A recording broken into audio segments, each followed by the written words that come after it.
हेल' लोगोफोर, नोंथांमोनखौ आंनि इउटुब चेनेलाव गासिखौबो बरायनाय थाहैबाय आरो गोदान बोसोरनि बैसागुनि आं एडभान्स नोंथांमोननो आंनि अननाय आरो खुलुमनायखौ बयनोबो जासिहरग्रोनाय थाबाय। आं दा नोंथांमोननि गेजेराव बावखुंग्रि फेस्टिभेलनि स्पर्ट्स प्रग्राम शिड्युलखौ नोंथांमोननो आं दा शेयार खालामनो सानदों। नोंथांमोना मोजाङै गोसो होनानै नाय आरो जायफोरा गोसो गुदुं कम्पिटिशन पार्टिसिपेट खालामफैनो हागोन। जोंना 12, 13, 14 बे सानथामनि हाबाफारि लागोन। बाहाय नैबे 12 थारिखआवनो जोंना माराथन रेस खारनाय दं।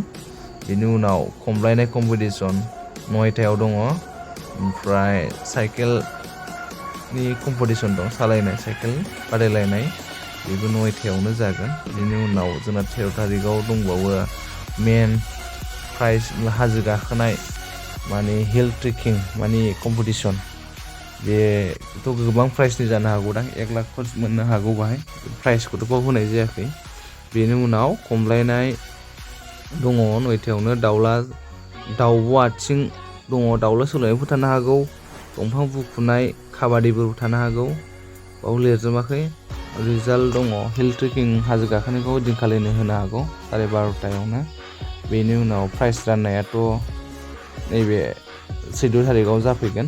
बेनि उनाव प्राइज राननाय हाबाफारि जाखांनायनि उनाव नाइट प्रग्राम सोलिबाय थागोन। बेहाय गोबां रोखोमनि, बावथ' नों नाइट प्रग्रामखौथ' होथ'वाखै, जिखुनु बे स्पर्ट्सनिसो।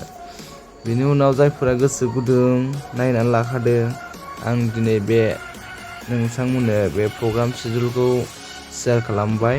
आरो जायफोरा गोसो गुदुं अननानै प्लिज गेलेफै, बाहागो लाफै आरो देरहायोबाथ' गोबां प्राइज मोनगोन। नोंथांमोना मिन्थिखागौ गोदोनिफ्रायनो। अननानै बयनिसिमबो शेयार खालामनानै हो। जाय बिथांमोना गेलेनो गोसो गुदुं बे बिथांमोननिसिम सौहैनायनि आरो देरहालांगोनखौ आं मिजिंथियो बयनिसिमबो।